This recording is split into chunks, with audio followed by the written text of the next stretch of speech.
Since she was a child, 65-year-old Dewari Stamford has collected shellfish in the mangrove in Bili, southern Nigeria.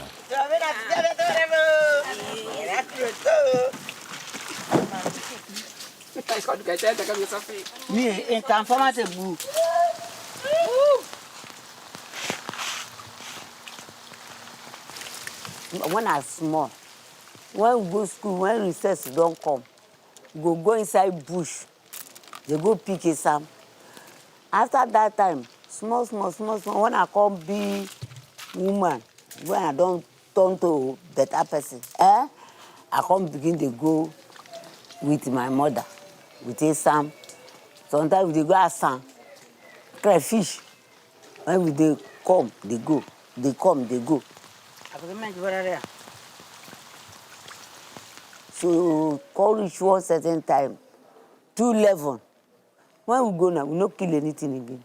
Oil don't float for everywhere. Both the bush, everywhere. If you enter inside the river, all your body, you don't run pomade be that. Oh. When you come, you don't run pomade be that. You go can't find this soap where they take how they do. Bath well before you go clean. Sometimes you know they clean, you go take a sleep. Na so. Yes, ma baby say ma that time before Ankala do not do like that, but now Ankala everything don't die finish. So if you go safe, nothing to kill. If you go river, I feel current net dive for water, they kill fish. But no, now nothing there, nothing. So if you go safe, you no go feel kill. Now they suffer with day, so they call rich like this.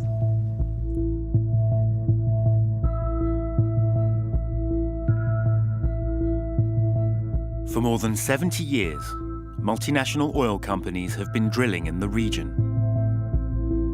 The Anglo-Dutch corporation Shell is one of the most active in Nigeria, but its infrastructure is aging.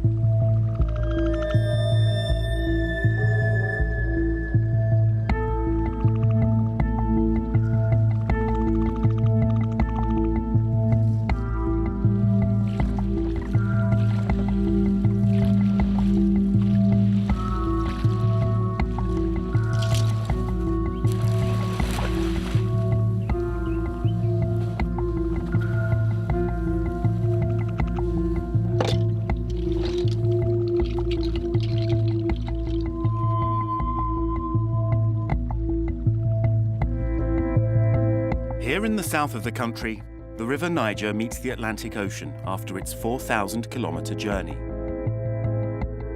The waters of the Niger fan out into a vast mangrove-covered delta, an area the size of Brittany. Beneath these wetlands, black gold. The delta region is home to one of the world's largest oil deposits, making Nigeria the biggest oil producer in Africa. It's also earned the unenviable title of the world's most oil-polluted region. Between 2011 and 2013, two villages, Bili and Ogale, have been ravaged by oil spills.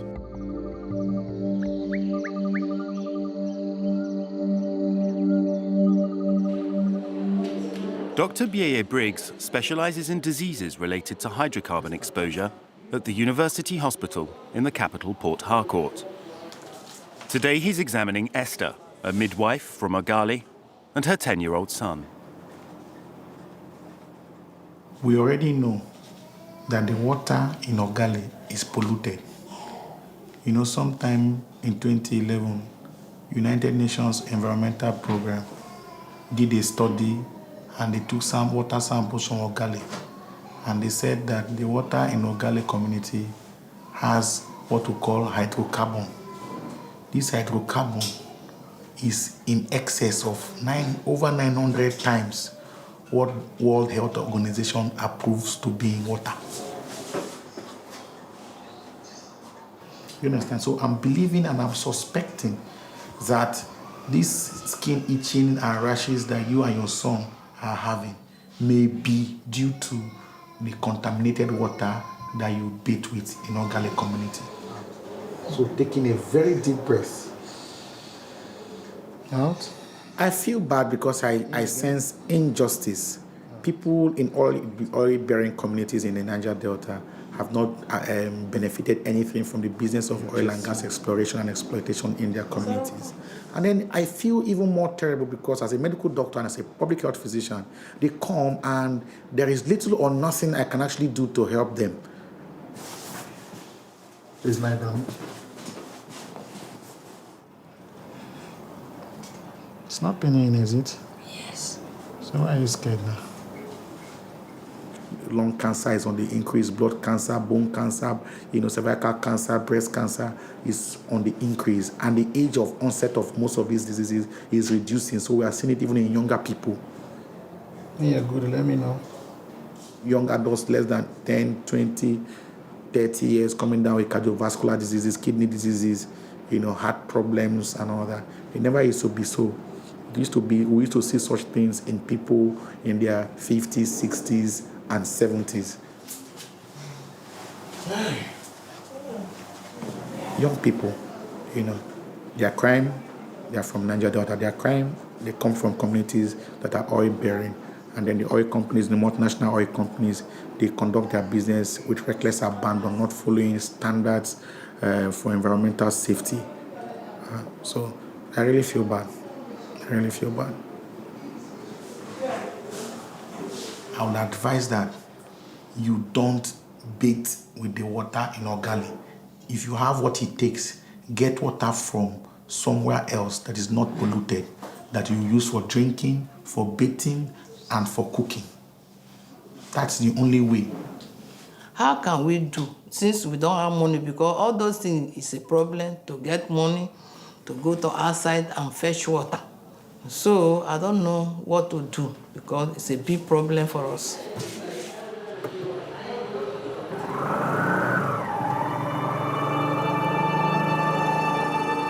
Esther is acutely aware of the risks polluted water poses to her, her family, and patients.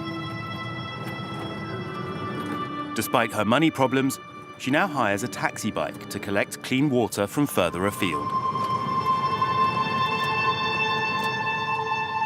This is a suffering. It's not easy for me to come. So I don't like to be leaving my house to come and fetch water. The water is important because of children. We manage it. My husband helped me.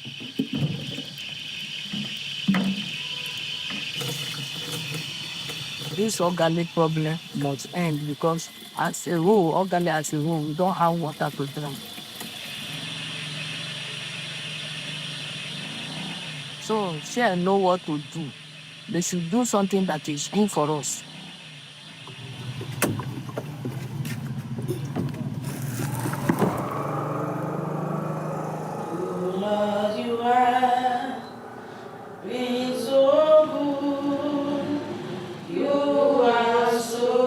With her jerry cans of clean water, Esther makes her way to the health centre that she runs. Today, she's giving information to a group of pregnant women.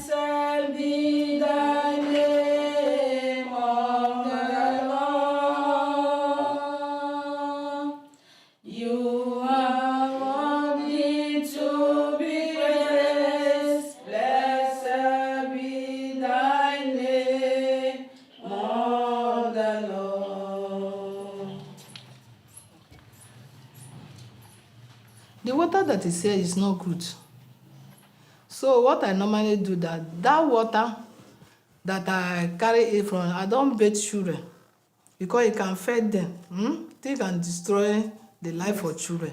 I don't know the next thing that will come. So what you do that water that I fed, we boil it and we bathe the child. Because there is a newborn, we don't know the next thing that this water will cause to the child. So I want to ask a question. When you want bathe baby, you need to put the toe for water and leave them for like 3 minutes or 4 minutes before you bathe the baby. So I want to know whether is it right for us to wait till 3 minutes or we just put and bathe that minute? You put the toe, you bathe your child. That minute. Okay. You must wash it and clean it and boil it and put it inside hot water so that the child will not get infection. If you don't do like that, even the water you are giving the child, you must do all those things to sterilize and make sure that you give that child better water.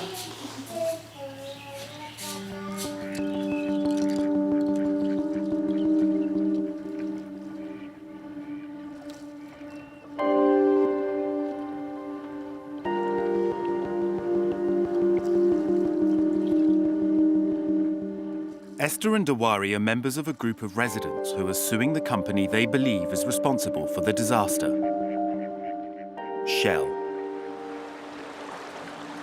The headquarters of the multinational are here in London, and the villagers' quest for justice against the oil giant is a race against time.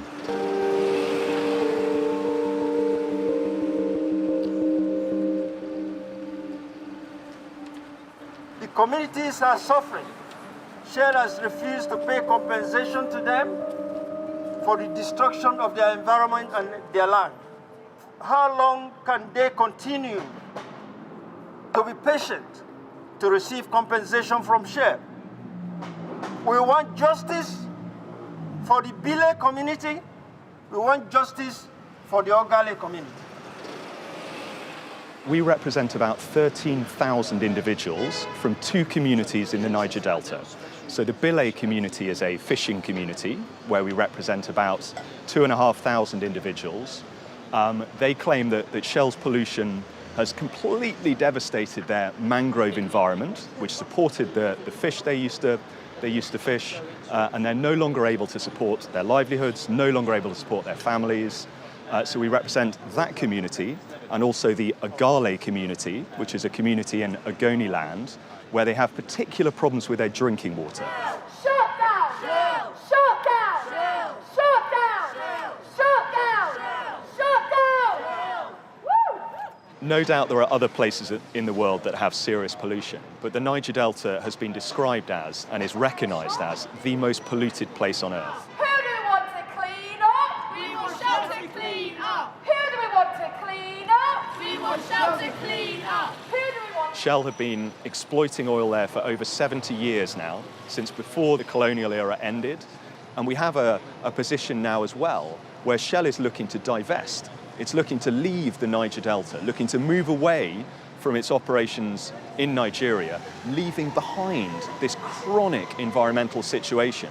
And if Shell is able just to walk off into the distance without properly cleaning up this pollution, the communities are going to be left with this for the foreseeable future. So generations will be left behind in the Niger Delta to face this problem that Shell and other operators have caused, if they are allowed to leave without properly cleaning up the mess they've caused. Who kills the Niger Delta? Who kills the Niger Delta? Who kills the Niger Delta? Who kills the Niger Delta? Shell recently announced it would stop drilling in the Niger Delta to concentrate on more lucrative offshore drilling. But will the pullout allow it to escape its environmental responsibilities? Shell declined our request for an interview about the case, but it did provide this written statement. We strongly believe in the merits of our case. Oil is being stolen on an industrial scale in the Niger Delta. This criminality is a major source of pollution and is the cause of the majority of spills in the Bile and Ogale claims. Shell say everywhere that they are not responsible for what's happening in the Niger Delta, that it's all the fault of the local people. It's all the fault of criminals who are tapping into the pipeline and causing the harm. Shell overstate that position. So there are many, many operational spills because of the poor state of repair of their pipelines and infrastructure. But even if Shell are right, we say, well, they knew about this problem. Why did they not do something to stop it? Why didn't they take reasonable steps to stop this from happening, as they would do anywhere else in the world, and as they do in other places in the world where this is a problem?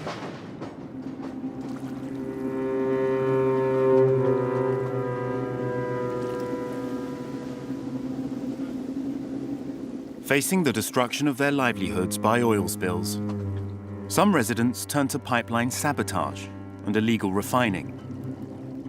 The Nigerian army regularly patrols the delta to combat the illegal activities.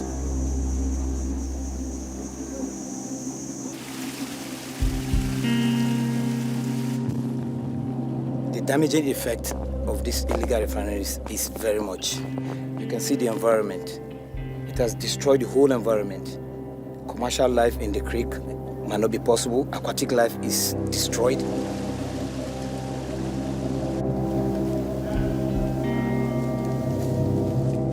Over time, we've been dismantling these refineries manually. And the criminals come back to resuscitate these refineries within 3 days, 1 week. So we were directed from the higher authority that we should employ the use of swamp boogie, which will bring a lasting solution to it. Because most of the materials they use here are heat-resistant materials, as you can see.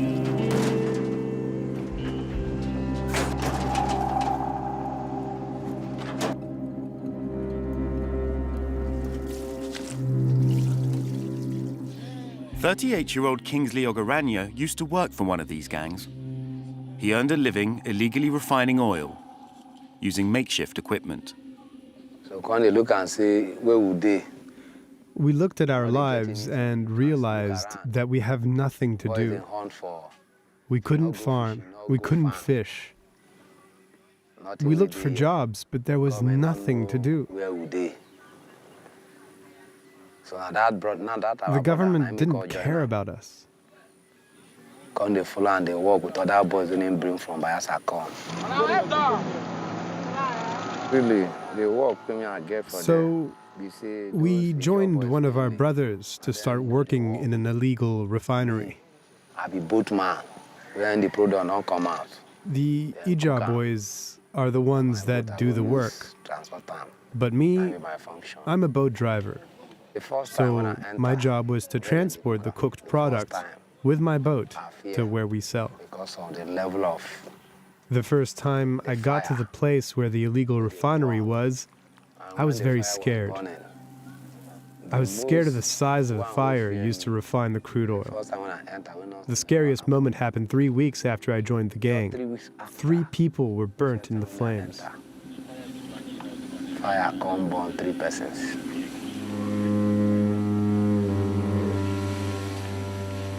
My brother, and what finally made me quit the trade was what happened one night. Usually during the day, we have military men, army, navy, and other paramilitary men operating and securing the locality. But that day, they changed their schedule and decided to work at night. That night, during their operations, they caught us, and we had to escape by swimming in the river. I lost my boat. It caught fire.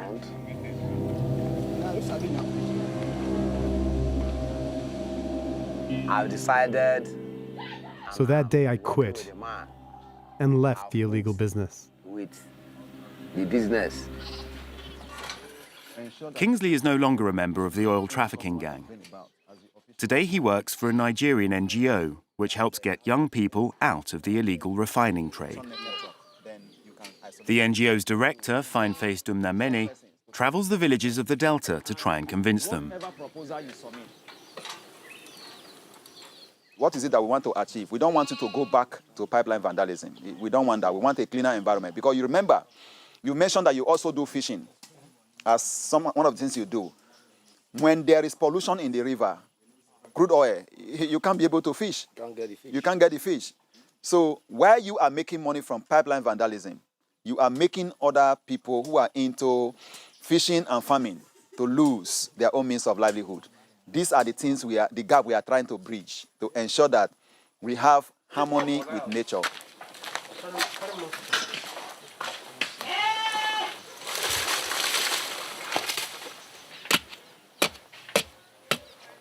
Fine-Face wants solar energy to play a role in ending the use of hydrocarbons. I choose to use solar to power communities in the Niger Delta as a way of contributing to the war and fight against crude oil theft in the Niger Delta. Because in the Niger Delta, where Nigeria gets its oil from, there is serious energy poverty. So I believe that if I can site solar mini-grid electricity in communities without electricity, I will be able to cut off oil theft in that community. You can imagine that a community like Umolu, since the creation of this war that we all know, they have not had electricity before. They are now using the solar lights, and because they have cut off the purchase of this illegally refined product that is readily available to them, then I can tell you that we have started solving the problem and providing solution to the real issues that face us as a people.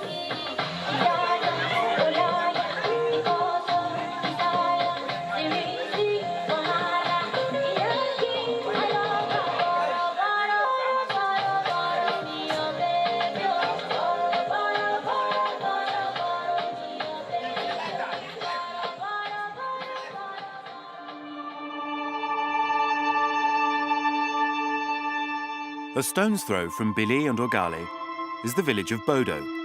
It too has been ravaged by oil pollution. In 2008 and 2009, 2 huge leaks in faulty equipment destroyed the mangrove ecosystem. At the time, Shell proposed compensation of $4,000 and a few sacks of rice. The residents refused and took their case to court in London. Shell settled, agreeing to pay about 80 million euros in compensation. On top of this, the company had to finance the cleanup of about 1,000 hectares of polluted mangrove. A team was appointed to mediate with the residents. It was an unprecedented decision that gave residents hope that the delta would one day be returned to normal. Today, British lawyers are travelling to Nigeria to check the progress of the cleanup operation. Matthew Renshaw's colleagues, Stephen and Anthony, along with their team, are collecting soil samples in Bodo. You have to see if you go like this, you can sort of concentrate it.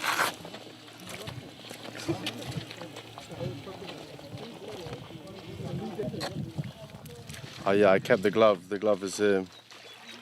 But it's now covered in thick black oil. This is the droplets on the sheen of the water. It's about 40% in this pit. So we'll take the sediment out of this pit now.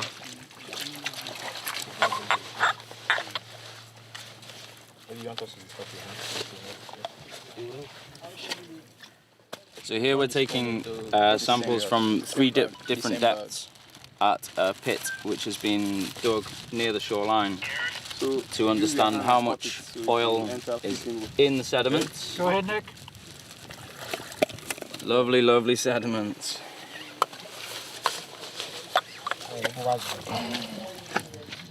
And we're also getting it from different pits to understand how it differs within different parts of the environment. We take pictures of the pit as well to see. Okay, yeah. And we can compare that with what the testing says. All right? Yep. We good? Yep.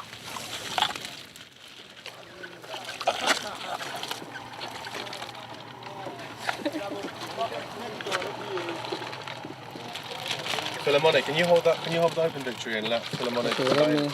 How many have we got roughly? 10. Let's go.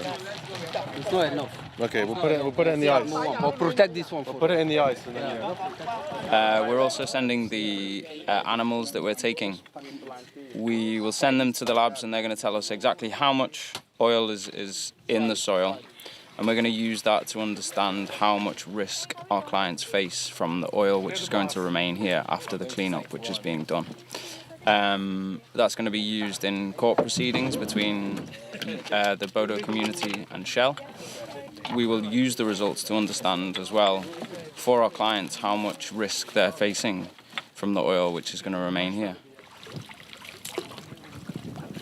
Oh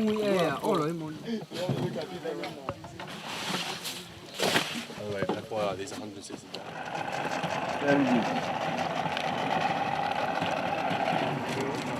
They have very good form, so we'll have enough here.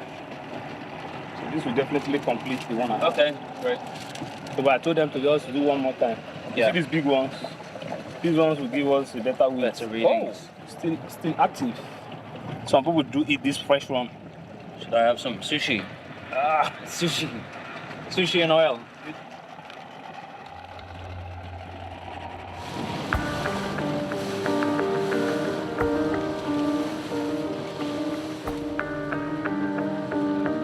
The pressing question is, has the polluted ground been sufficiently cleansed of hydrocarbons to proceed with the planting of new mangrove? The next stage of rehabilitating the ecosystem. 28-year-old phytologist Princess Jordan is one of the Bodo residents' representatives. She's following the cleanup of the site. As a community representative, when I started the job in 2020, when you go out to the mud flat, you see dead periwinkles, dead crabs. And when you pick it up to see why they are dead, you see oil in them. It was really bad.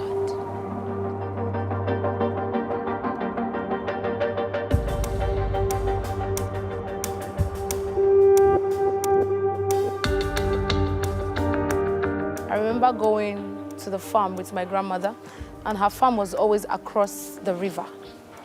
We get into the canoe, paddle. I didn't know how to paddle, so she paddles. On my way to the farm, everywhere was always beautiful. On both sides of the river, we always have the mangroves. They were big, they were very tall, they were beautiful. And coming back in 2020 to work, I could barely see those things. And I asked somebody, I said, where are we? And the person said, you're on Bodo River. And I was like, no, this is not Bodo River. The Bodo River I used to know used to be full of trees, full of mangroves. Where are those mangroves? And the person said, that's what the oil killed. I was so bitter.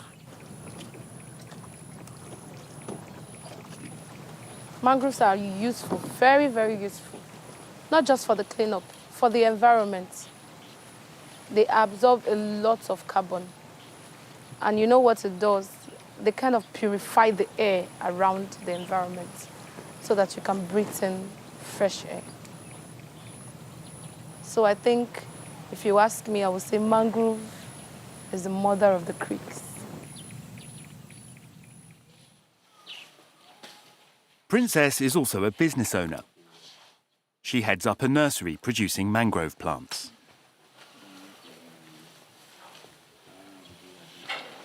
So this is the sorting process. Right now we are sorting the mangrove seeds. It's called propagules. We're sorting the propagules to know the ones that are viable for planting. You know, some might look very healthy, but they are not okay for planting. When you plant them, it won't grow. So we are sorting it out to know the ones that are healthy and viable for planting. The value of this propagules for me, it's more like my life work. I cannot have anything happen to this because this is what makes my nursery. These are planted and they become a seedling. So this is like my own gold.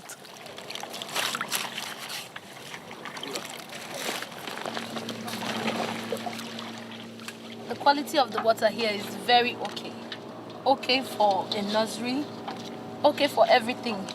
If you look around, you can see crabs running everywhere. So that means this place is clean. No spill here. I put this plant here because this is their natural habitat. And then it will grow normally. We don't use any nutrients. It just grows normally in mud, just the way it grows around on the mud flats.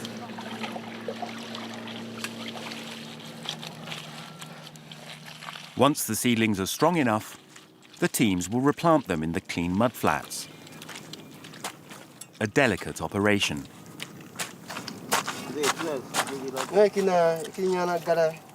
Right now, we're replacing the dead mangrove and planting new ones in the ground. So what we do is find the ones that are dead, we uproot them, dig a hole and put the new seedlings in the hole and plant it.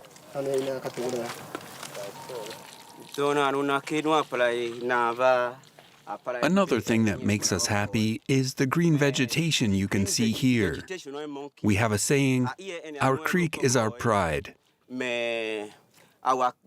So when you see a stable green vegetation like this, It attracts so many aquatic organisms and many other things. And that gives us joy to restore our creeks from the damage that's been done. The money they are paying is nothing compared to this part of the work. What makes us happy is that our environment is returning to how it used to be.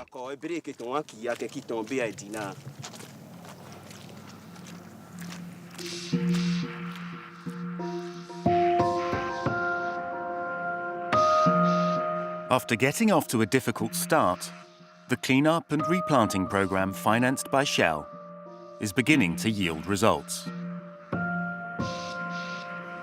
It hinges on a technique called phytoremediation, which uses plants to complete the decontamination of the soil. These mangroves here have come a long ways. These are, what, 3 years old now? Actually, you know, there's been quite a few that have died, and that's expected, right? Yes. Nicholas Story, the head of the cleanup team, is inspecting the young mangrove plants. And he's cautiously optimistic.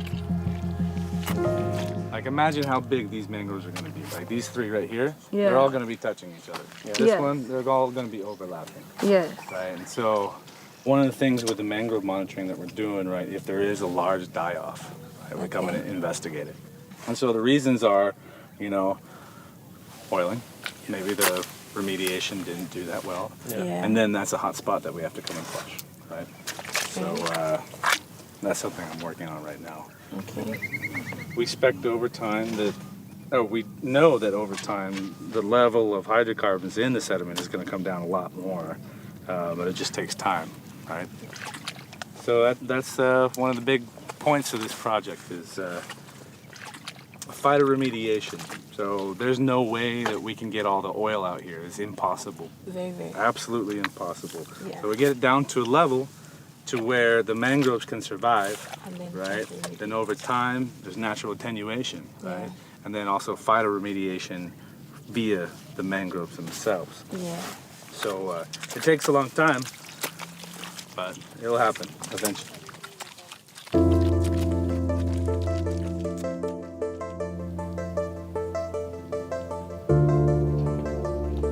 This is one of the first places where the mangroves were planted. As you can see around, there are so many of them. And this is one of the largest grades. They have up to 90% survival rate here. And the mangroves are doing pretty well, very well. So coming back here now again to see how big they are, it's very wonderful. I'm happy to see that. Yeah, okay. Princess has put all her energy into the restoration of the Bodo mangrove. And although there's still a long way to go, she's hopeful that one day the forest of her childhood will flourish once more.